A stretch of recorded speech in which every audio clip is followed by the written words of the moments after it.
I think that's the first time that's happened. We ran out of time. Well, I did consider adjourning it or putting it on hiatus until after the regular meeting, but it was suggested that we just move it on to the regular meeting agenda, so there will be some late items. I think it'll work fine. Yeah, for sure. I hated to rush everyone. Those last 3 items would have been great to have more discussion. But I'm confident the councilors involved will draft a good resolution.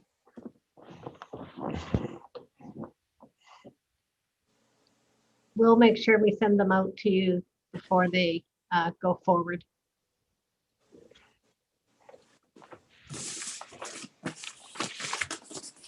Just trying to see if we got everybody here.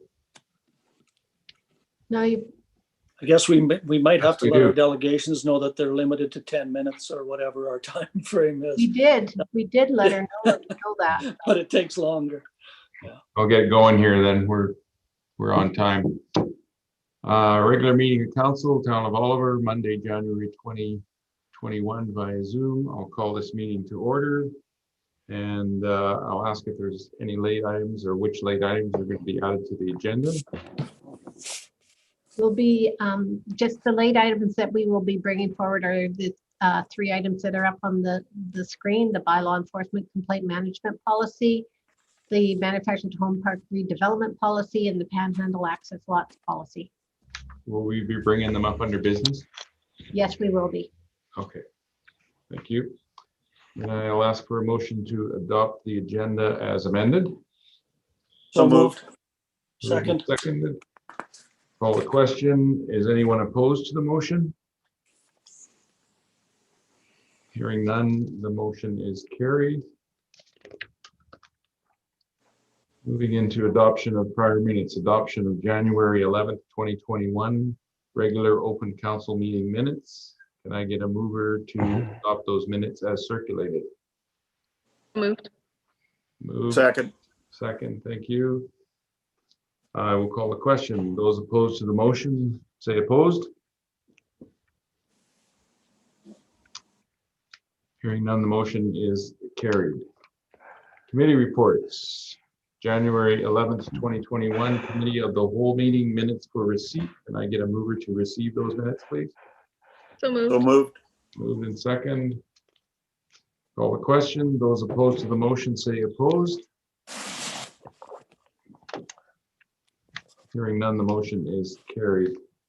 And I know it's a quick turnaround, but I will ask for a verbal report from the chairperson of the Committee of the Whole meeting, Councillor Mattis. Thank you, Your Worship. This afternoon, we had a delegation of Tracy Wall from the BC Assessment Office, the Deputy Assessor for the Thompson Okanagan region. She gave us a rundown on how the process works and the appeal process.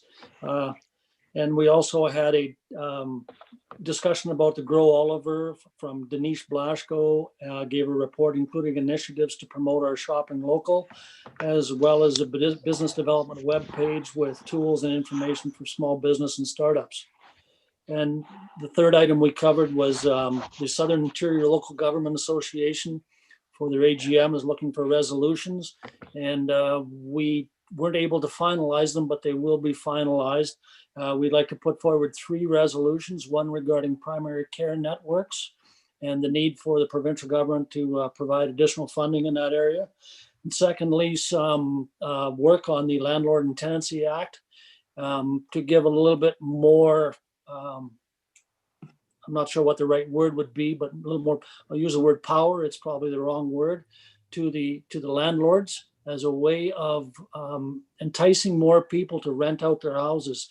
The way the act is written now, there are many landlords that do not want to rent because of the difficulties that they will encounter if they have bad tenants.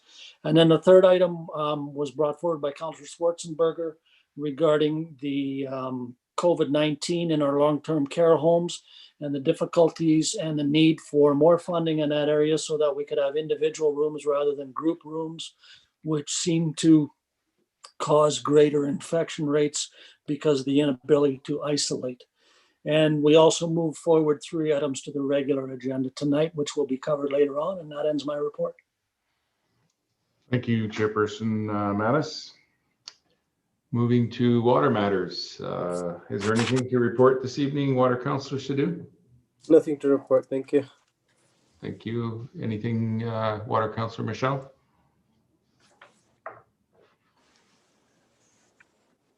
I think you're muted, Councillor Michelle.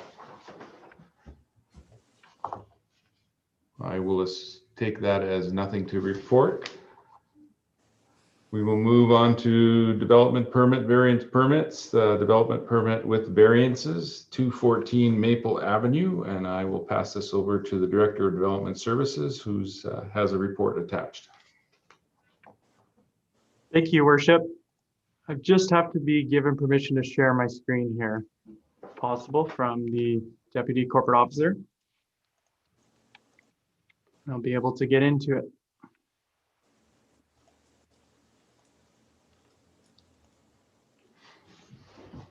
Here we go. 1 second here. Lots of windows open. There we go. All right. This application is for development permit with variances 2020 for 214 Maple Avenue. The applicant's proposing to construct a 1,071 square meter manufacturing building to be used as a fabrication and race shop. The subject property is located within the industrial development permit area of the OCP and requires approval for the design and to address landscaping requirements. Secondly, the applicant is requesting a DVP to vary the following sections of zoning bylaw 1380. So section 16.1.7 AIII to decrease the minimum interior side portion line setbacks from 3 meters to 1.5 meters. Property location map, 214 Maple Avenue. The RDOS boundary is pretty close here in the southeast corner of the screen on Sawmill Road. The OCP, industrial, it's surrounded by industrial properties in the immediate area, and then there are parks and rec and open space, low density residential and agricultural properties nearby. The zoning for the property is M1, industrial. Photos of the subject property on the left is the street elevation, and then on the right is the east portion of the subject property. You can see there's an existing building here, and the building will be built sort of towards the back half of the property.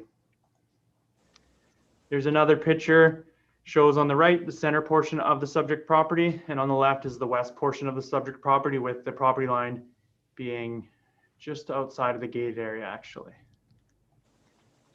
Here's the site plan. Are you able to see my mouse? Yeah. Okay, good. Yeah, so the red outline is the building, the black outlines the property line. So you can see it's situated at the back portion of the property, and the 1.5 meter setbacks on the side here. 3 is required in the zoning bylaw on both sides. So they're asking to go to 1.5. The nice thing about this plan here is it shows the landscaping along the front of the property with the narrow driveway access. So from the front of the property, you'll see landscaping, and then the garbage area is screened here in the brown outline. Building elevations on the left is the north, which would be against the back property line. And then the south elevation is what you'd see from the street. And here are the side elevations. Floor plan shows broken into 2 parts, a fabrication shop and the race shop. There's also a mezzanine on the second level in the spot here where my mouse is outlining. Some renderings of the property, you'll see the landscaping in the front and then the building set back with the different color green and different colors of stucco. Or actually it's not stucco, I believe it's metal siding. I'll have to get back to you on that. I think I touch on it a bit later here. So the proposed development meets the intent of the industrial DP area as highlighted below. Features 2 tens of painted gray concrete with a unique green entry point, which helps to create a pleasant street image. The building will blend in well with the neighborhood as it continues to develop. A landscaping strip with multiple small trees and grasses is proposed along the majority of the property frontage, which helps to improve the aesthetic value of the property.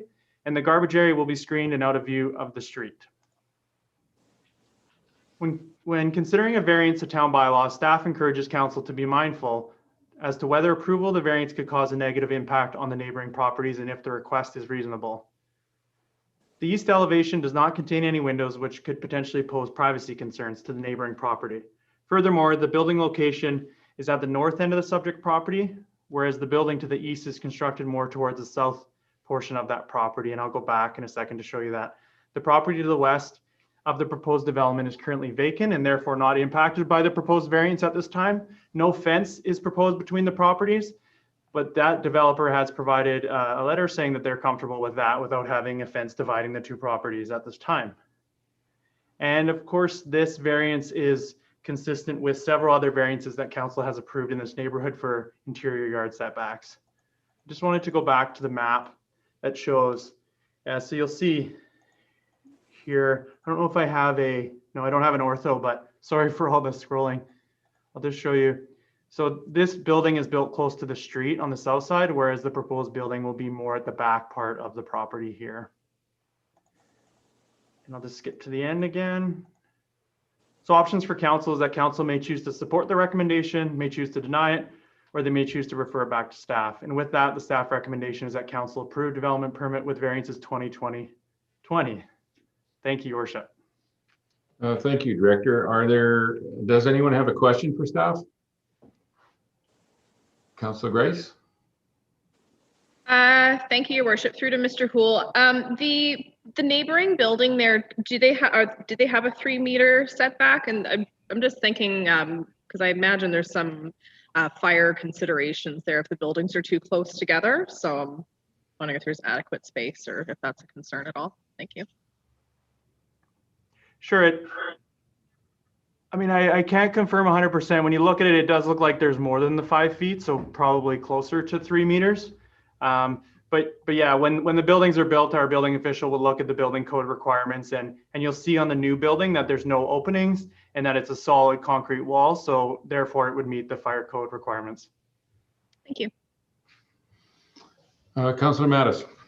Thank you, Your Worship. Just to follow up with Director Houle, it is a tilt-up cement building, which there is another one in town. The Lordco building was built that same fashion.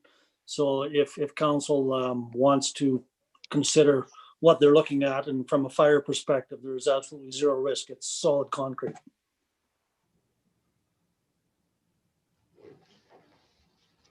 Anyone else that has a question for staff or would like to move the motion? I'll be happy to move the motion. Moved, Councilor Mattis. Did I hear a second? Yes, I'll second. Thank you. Thank you, Councilor Grace. Is there any further discussion or questions before I call the question? I think it'll be a great addition. Yeah, that area is really getting built out down there. I'll call the question. Seeing none. Those opposed to the motion say opposed. Hearing none, the motion is carried. Moving on to item 2, development permit with variances 221 Maple Avenue. And again, I will pass it over to the Director of Development Services, who has a report for us. Thank you, Your Worship. This application is development permit with variances 2020-22 for 221 Maple Avenue. The applicant's proposing to construct a 668 square meter storage building. The subject property is located within the industrial development permit area and requires approval for the design and to address landscaping requirements. Secondly, the applicant is requesting a development variance permit to vary the following section of zoning bylaw 1380. Section 16.1.7 AIII to decrease the minimum east interior side yard parcel line setback from 3 to 1.5 meters.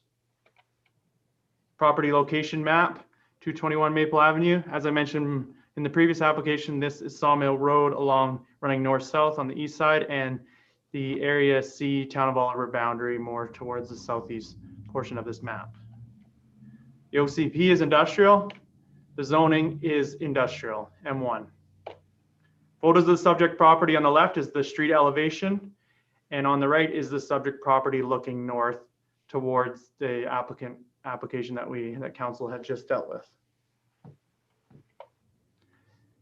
Here's an image showing the site plan. Maple Avenue is on the right here. This building is pushed towards the east portion of the property, which allows for a wider drive aisle, a loading zone, that type of thing. It's 9.3 meters wide, which is great. It provides more space, but by doing that, it does reduce the interior side yard setback to 1.5 meters here. There's room at the back as well. It adheres to the rear yard setback for further parking. And then there's parking, there'll be parking inside each garage door as well. And then a space in the front as well. Building elevations here. The top image is the east elevation, with the bottom one being the west elevation with the garage doors. Here's an image showing the north elevation. And I commend the applicants, they've dressed up the north elevation a little bit by adding these picture windows and steel canopies, which will add more character to the development, which I'll touch on a bit later as well. The floor plan, as of now, it's just basic storage. There's opportunity for future walls. If it's tenanted and they need 2 spaces, then they can remove one of those. So there'll be some flexibility for the property owner and the builder. Staff comments, the proposed development meets the intent as highlighted below. The warehouse building is modest in height, features an enhanced front elevation with several picture windows with steel canopies, helping to create a pleasant street image. It'll blend in well with the neighborhood as it continues to develop. A landscaping strip with multiple small trees and grasses is proposed along the front of the property, screening the parking area in between the building and the street, which helps to improve the aesthetic value of the property. And the property will be fenced around the perimeter, providing a buffer from the neighbors. Speaking about the variance, the proposed variance along the east side will enable a larger drive aisle on the west side, which I mentioned before. This will enhance accessibility and traffic flow throughout the site, will allow larger vehicles and trucks to turn in and out of those doors with plenty of space. The elevations along the east side do not feature any windows, limiting any privacy concerns, which also deals with the fire spatial separation issues as well. The building is modest in height, helping to reduce the visual impact of a reduced setback. It's not a 15-meter building, which is allowable within the zone. It's not being built 5 feet from the property line. This is a modest 1-story building. And as I mentioned before, several interior parcel line setbacks have been approved by council in the past. So with that, the options are that council may choose to support the recommendation, may choose not to, or may choose to refer it back to staff for additional information. The staff recommendation is that council approve development permit with variances number 2020-2022. Thank you, Your Worship. Thank you, Director. Does anyone have a question for staff?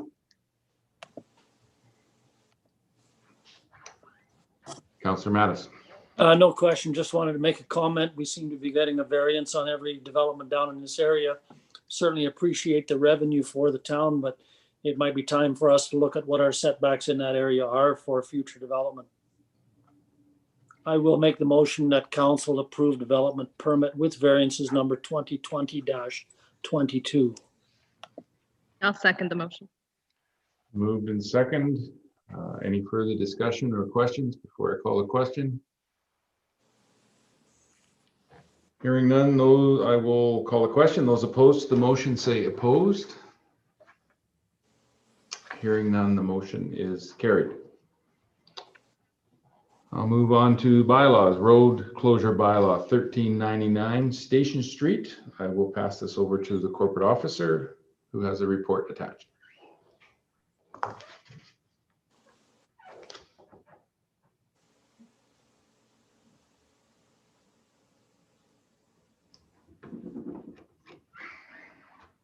Thank you, Your Worship. Sorry for the delay. The road closure bylaw before council this evening is for Station Street, road closure bylaw 1399. The bylaw is before council for third reading at this time, and we'll schedule the adoption for the next meeting, February 8th, 2021. We have conducted the public consultation process, and in my report, I outline the information received from the 2 written comments by email. And there was a number of comments on our social media feeds, which I provided for council's information as well. There are options before council to give third reading to road closure bylaw 1399 Station Street and schedule adoption for the February 8th, 2021 meeting. Or you may wish to refer back to staff for additional information, or you may choose not to give third reading to the road closure bylaw. But the recommendation before council is that road closure bylaw 1399 Station Street be read a third time, and that the adoption be scheduled for the February 8th, 2021 meeting. If anybody has any questions, I'd be happy to take them. Does anyone have a question for staff?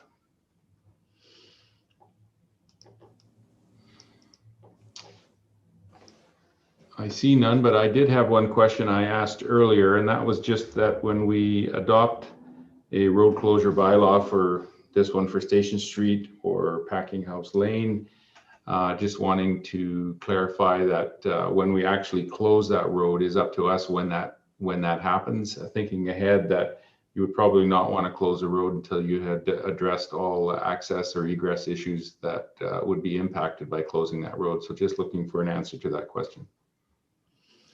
Through the worship, for the Station Street, that once we've adopted it and we filed the information with the land titles office, I believe that the actual physical closure would occur when the Station Street development is undertaken.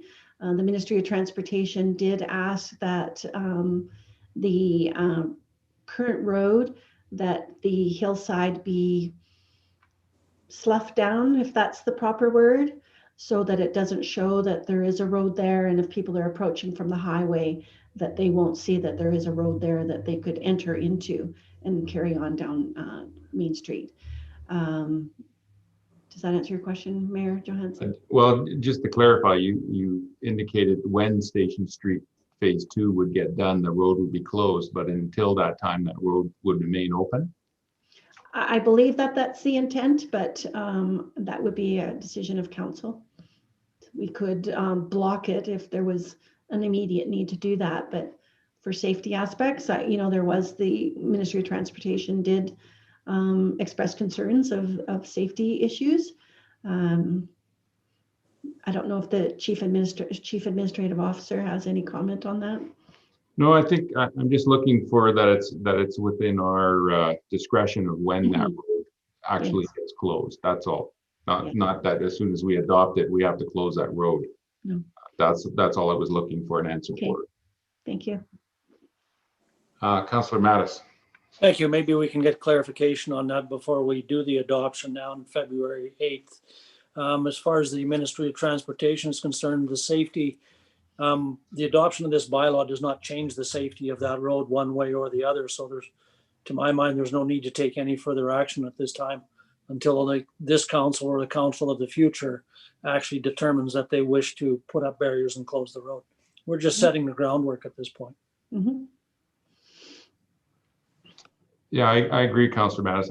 My thinking is we're just putting the pieces in place for the future and giving all the options available to this council or another council when that time comes. Mm-hmm. I don't see any further questions. Would someone like to move the motion? I will move the motion, the proposed motion. Thank you. I will second.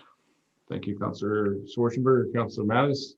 Any further discussion or questions? I'll call the question. Is anyone opposed to the motion? Motion is carried. Moving to item 2, Packinghouse Lane Road Usage Bylaw 1401. Pass this over to the corporate officer. Thank you, Your Worship. This report will be moved over to the Deputy Corporate Officer to speak to tonight. Thank you. Sure, thank you. Thank you, Mayor Johansson. Thank you, Corporate Officer. The report before Council this evening is to seek Council's enactment of Packinghouse Lane Road Usage Bylaw 1401.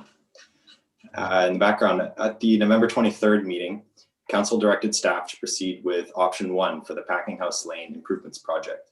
And option 1 closes motor vehicle traffic to a portion of the laneway and creates a multi-use pathway around the Oliver Place Mall, connecting from Co-op to Airport Street. And to facilitate this multi-use pathway, this portion of Packinghouse Lane must be closed to motor vehicle traffic. Section 40 of the Community Charter affords Council the authority by bylaw to close all or part of a highway in the municipality to all or some types of traffic without removing its highway dedication. And as such, prior to the adoption, Council must complete the public notification process pursuant to Section 94 in the Community Charter, as well as receive approval from the Ministry of Transportation and Infrastructure prior to adoption. In preliminary conversations with MOTI, Staff have received positive preliminary feedback on closing the portion of the lane to motor vehicles. MOTI also noted that because the town is changing the use of the highway dedication by restricting access to motor vehicles, a formal road closure bylaw process must be followed. And as discussed, prior to adoption, the town must complete a community charter section 94 statutory advertising, and as such, a notice of this would be placed in the Chronicle for 2 consecutive issues. And prior to adoption, all comments would be brought forward to council prior to 3rd reading of Packinghouse Lane Road Usage Bylaw 1401. And the options before council. Council may wish to give 1st and 2nd reading of Packinghouse Lane Road Usage Bylaw 1401. Council may wish to refer back to staff for additional information. Council may choose not to give 1st and 2nd reading to Packinghouse Lane Road Usage Bylaw 1401. The recommendation from staff is that Packinghouse Lane Road Usage Bylaw 1401 be read a 1st and 2nd time, and that council direct staff to submit to the Ministry of Transportation and Infrastructure for approval and to proceed with public notification. That concludes my report, and I'm happy to answer any questions on the bylaw. Thank you. Deputy Corporate Officer, does anyone have a question for staff? Councillor Mattis. Thank you, Your Worship. This question is through the Director of Operations. I noticed the drawings that are attached to this report are still showing bump outs where Airport Street and the closed Packinghouse Lane meet. I would like some reassurance that those won't be there. We're making it, by closing Packinghouse Lane, we're making it more difficult for deliveries. And I just need some assurance from the Director of Operations that that corner for people making deliveries in large vehicles to the mall, that they will have an easier time getting around that corner. I believe that the bump out will interfere with that process, and I'd like some reassurance. Through the chair to Councillor Mattis, I did discuss that with our engineers, and they will be looking at widening out. These were the original drawings that you were shown. They're not the final drawings yet. Thank you. Any other questions for staff? I'll move the proposed motion. Thank you, Councillor Schwarzenberger. I'll second. Second, Councillor Mattis. Any further discussion or questions? Hearing none, I will ask the question. Is anyone opposed to the motion? Hearing none, the motion is carried. Moving on to business, the first item, Fairview Mountain Golf Society, lease renewal. I'll pass this over to the corporate officer.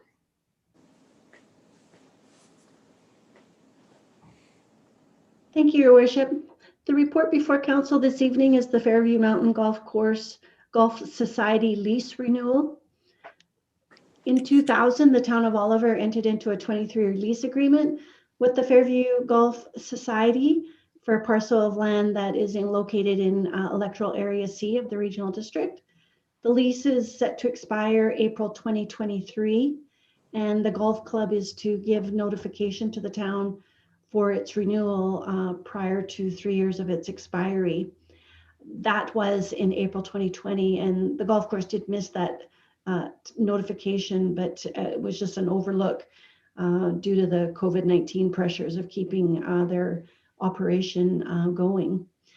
In the existing lease, provision 3B states that the Fairview Mountain Golf Society has met its obligation of payment of rent, observed and performed all the covenants and agreements that are contained within the lease, and upon written request by the golf club prior to 3 years of expiration of the term, April 2020, as I mentioned earlier, the town shall grant a renewal of this lease for a further period of 20 years under the same terms, covenants, and conditions contained, with one exception, that instead of the $6,300 annual rent, the golf club agrees to pay the town an annual rent of $1. And secondly, except that instead of any further right of renewal, as set out, the golf club shall have a right of first refusal in respect to any lease which the town may consider to a third party.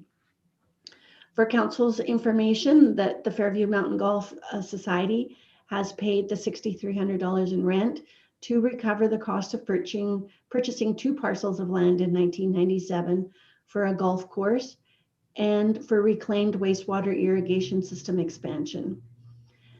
Fairview Mountain Golf Course also agrees to pay the remaining share of the existing capital cost of the irrigation system of the golf course at the original time of the lease signing. And the golf course currently pays a reclaimed wastewater user charge, taxes, utilities, and maintenance of the premises. So the modification, as well, I did have this on a prior meeting, and council I indicated to council that we just wanted to undertake a legal review, and that has been completed. And the contract, the legal review of the contract was undertaken, and advice to the town indicates that granting a 20-year renewal of lease to the Fairview Mountain Golf Club would not be in contribution of the community charter with assistance to business. The options before council is to, council may wish to authorize staff to renew the lease with the Fairview Mountain Golf Society for an additional 20 years. Council may wish not to renew the lease with Fairview Mountain Golf Society for an additional 20 years, or you may refer back to staff for additional information. The recommendation before council is that council direct staff to renew the lease between the town of Oliver and Fairview Mountain Golf Society for an additional 20 years, expiring 2043, for the lands legally described as Lot 1, District Lot 2450S, Similkameen Division, Yale District, Plan KAP 62023, and that council direct staff to undertake a notice of disposition of land outlined in the community charter, and that council authorizes the town's signing authorities to endorse the lease renewal. Under the community charter, municipalities are required to give notice of disposition of land, and staff has not been able to determine if that was undertaken in 2000, so we will undertake that at this time. And I'll take any questions. Thank you, Corporate Officer. Councillor Ventimiglia. Thank you, Your Worship. Just wondering if you can expand on the legal opinion a bit. I was interested in that specific portion last time this was brought forward, and again, just so that I can understand how this lease isn't in contravention of the community charter and not aiding a business, because on the surface it seems like that's exactly what it is. Mm-hmm. Yes, through the chair to Councillor Ventimiglia. The legal opinion, there is a precedent-setting case, legal case, where there was a challenge of assistance to another golf course in British Columbia, and the courts determined that yes, they are a business where they're earning resources, but the resource is funneled back into the society or the golf club for the promotion of golf. And with the existing lease that we have with Fairview Mountain Golf Course, in their bylaws, it states that it must be for the promotion of golf. So all of the resources that they do receive are all funneled back into the golf club society for the promotion of golf. And the golf club is for public use. It's not considered a private golf course. For in that aspect, then it's not considered assistance to business. Okay, thank you. Mm-hmm. Does anyone else have a question for staff?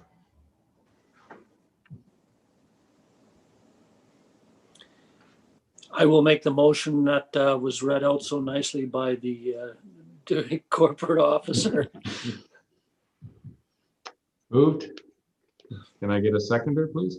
I will second. I'll second. Thank you. Any further discussion? Questions? Hearing none, I'll ask the question. Is anyone opposed to the motion? Motion is carried. Moving on to item 2, which is the first item from the Committee of the Whole meeting this evening. Bylaw enforcement complaint management policy. I will pass this over to the corporate officer. Thank you, Your Worship. The bylaw enforcement complaint management policy is before council as a part of your 2020 policy review. In March 2020, council reviewed a number of policies which included this one, and council at that time recommended referring back to the Development Services Department for review due to the change in bylaw enforcement delivery from complaint-based to proactive service. The department has reviewed the policy and recommended 3 changes to the policy. The first one in changing the first paragraph to read, "It is the policy of the town of Oliver that enforcement of regulatory bylaws shall be administered on both a proactive and a complaint-based system." In section 3.2A, it's to remove A in its entirety, as complaints will be accepted regardless of proximity to a bylaw infraction, and the town will use discretion in enforcement measures. And remove section 4.2 in its entirety, as all bylaws are now enforced proactively. The changes are shown in red on the bylaw enforcement complaint policy that I just noted for council. And then as well, I have a clean drafted policy for your review to see what the policy would look like after these amendments are made. And I can take any questions. Thank you, corporate officer. Does anyone have a question for staff? Councillor Mattis?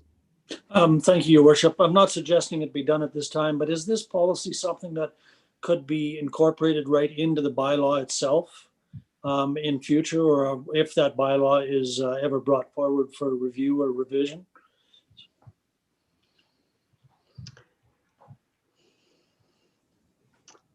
I would have to take a look at that, at the bylaw. I think the policy is more on processes on how things will be done, but there may be an opportunity to maybe have an appendix that shows the process that relates to the bylaw, but we can most definitely look at that. I see the CAO has her hand raised. I wouldn't rush on doing it. I think what you've done is just fine. Thank you. It was more if the opportunity ever arose. Mm-hmm. CAO? Thank you, Your Worship. Through the chair to Councillor Mattis, usually when it's a policy, it's easier for council to review it and update it rather than going through the readings of a bylaw. You can do it instantly, whereas with a bylaw, you usually try to keep your legislative stuff there and direction as to how it's going to be laid out or dealt with in a policy. And it's just easier for councils to amend a policy over amending a bylaw. Makes perfect sense. Thank you. Anyone else have a question for staff? I'll move the recommendation. Thank you, Councillor Grace. Seconder, please. Seconded. Thank you, Councillor Mattis. Any further discussion? Questions? Hearing none, I will ask the question. Those opposed to the motion, say opposed. Hearing none, the motion is carried. Moving on to the next item, manufactured home park redevelopment policy. I'll pass this over to the corporate officer. Thank you, Your Worship. The manufactured home park redevelopment policy is before council, and we're seeking your consideration to enact the revised manufactured home park redevelopment policy. Again, this is a part of your 2020 council review process, and it was brought to you back in April of 2020. At that time, council recommended that staff review the policy to ensure that the town was not overstepping its authority. The policy was brought into effect in November of 2006 and was written in a resolution format and attached a section of the residential tenancy policy guideline, section 33, ending a manufacturing home tenancy agreement, landlord use of property. On reviewing the policy, it's been determined that the town of Oliver is not overstepping its authority. The policy attached as a draft for council's consideration has been revised slightly to remove the whereas clause, except item E, which now forms part of the purpose clause, and item F has also been removed, as the updated policy guidelines state that the compensation is currently outlined in the Act, and that was undertaken in 2018. Item 3, input from tenants. It was prior that staff had to contact the tenants, and I've put that onus on the applicant. If the applicant is bringing an application before council, it should be done all at once and brought before council as one complete package. Items 4A and B have been removed as a provision, as a fair hearing is provided through our Town of Oliver public hearing process. As mentioned, and as mentioned above, the compensation levels are set within the Act. So looking at, I got it backwards, but I've got the clean version first, and the existing policy with red lines or red marks on it, indicating which I've struck and where they've been moved to formulate a clean policy. And I've also attached the current section from the residential tenancy policy guideline, section 33. And I can take any questions on Thank this you, Corporate policy. Officer. Does anyone have a question for the corporate officer?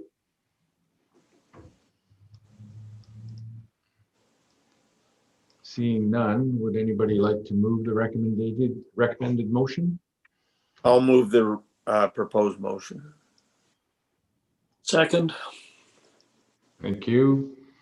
Any further discussion, questions? I'll call a question. Is anyone opposed to the motion? Motion is carried. And the last item under business is the panhandle access lots policy. Again, I'll pass this over to the corporate officer. Thank you, Your Worship. The Panhandle Access Lots Policy is before council, and the enactment is to rescind the Panhandle Access Lots Policy. This policy, again, is a part of your 2020 review and was brought to you in May 2020.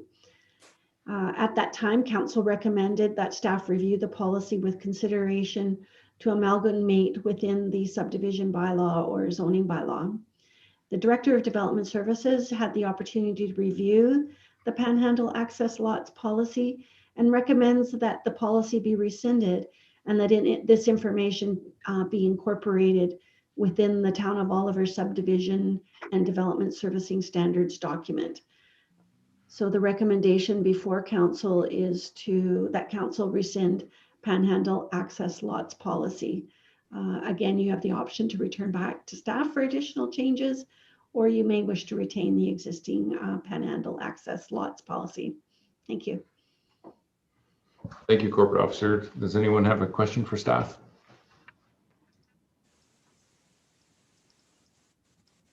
I will be happy to move that council rescind Panhandle Access Lots policy. Thank you, Councillor Mattis. I'll second. Second, thank you, Councillor Grace. Any further discussion, questions? Hearing none, I'll call a question. Is anyone opposed to the motion? Motion is carried. Moving to correspondence, January 25th correspondence report. I'll pass this over to the corporate officer. Thank you, Your Worship.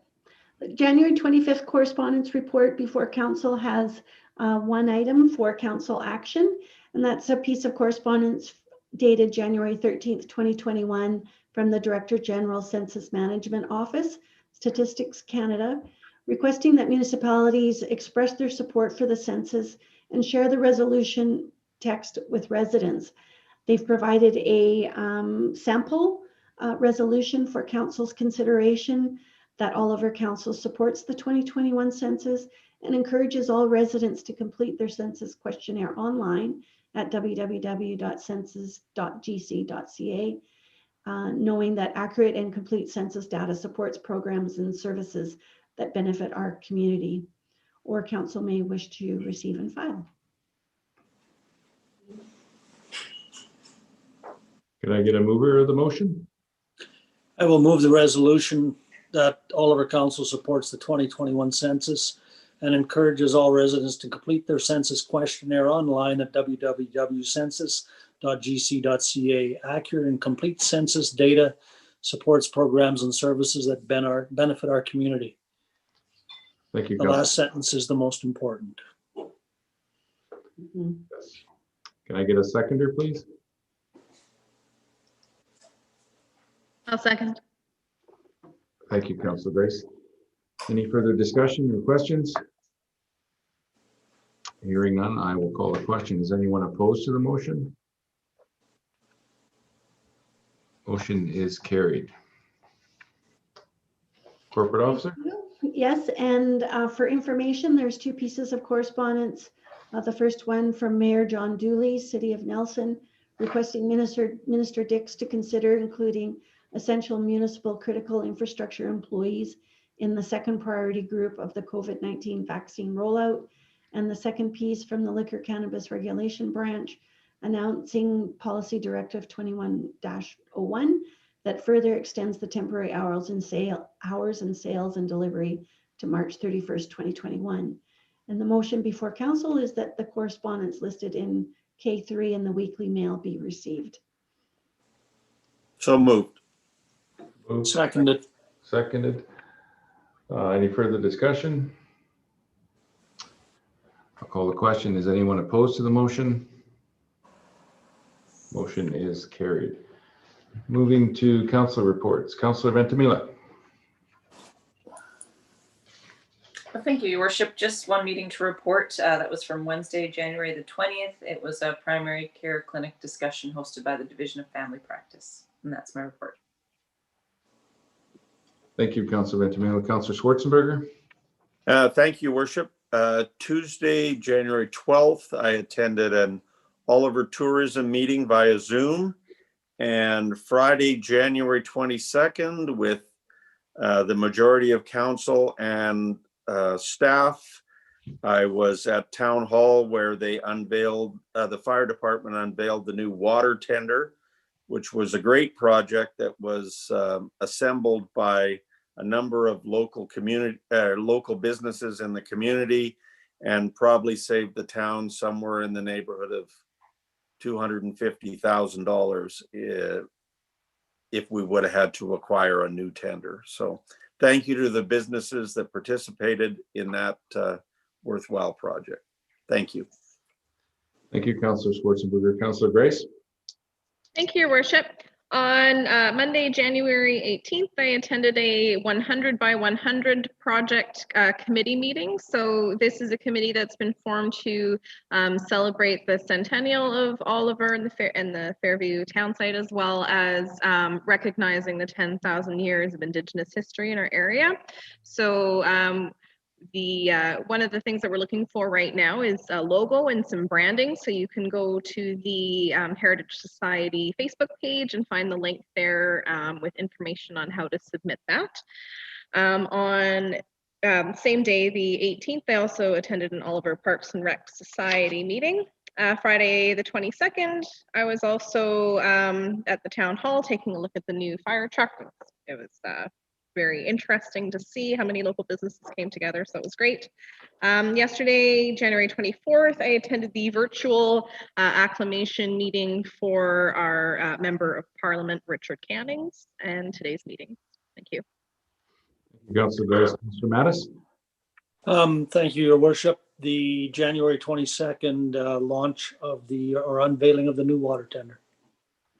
Thank you, Councillor Mattis. For myself, on January 13th, I attended a Heritage Committee meeting, a virtual meeting, Zoom meeting.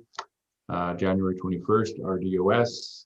January 20th, I joined Councillor Ventimiglia about the PCN meeting discussion that was hosted by Divisions of Family Practice. And on January 22nd, I was also here to see the new water tender truck Again, I'd like to thank everybody, as Councillor Schwarzenberger did and Councillor Grice and Mattis, noting it. It's an amazing piece of equipment, and I'm still trying to wrap my head around it, but the savings that were achieved were significant. My understanding is in the $300,000 range.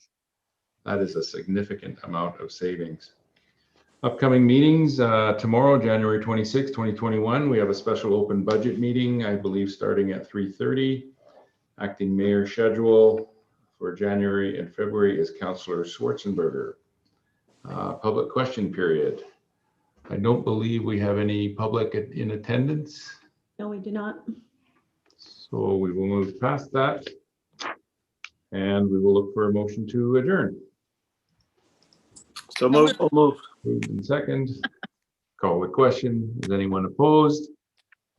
Motion is carried. Thank you, council. Have a good evening, and we will see you tomorrow afternoon. Thank you, council and staff. Thank you.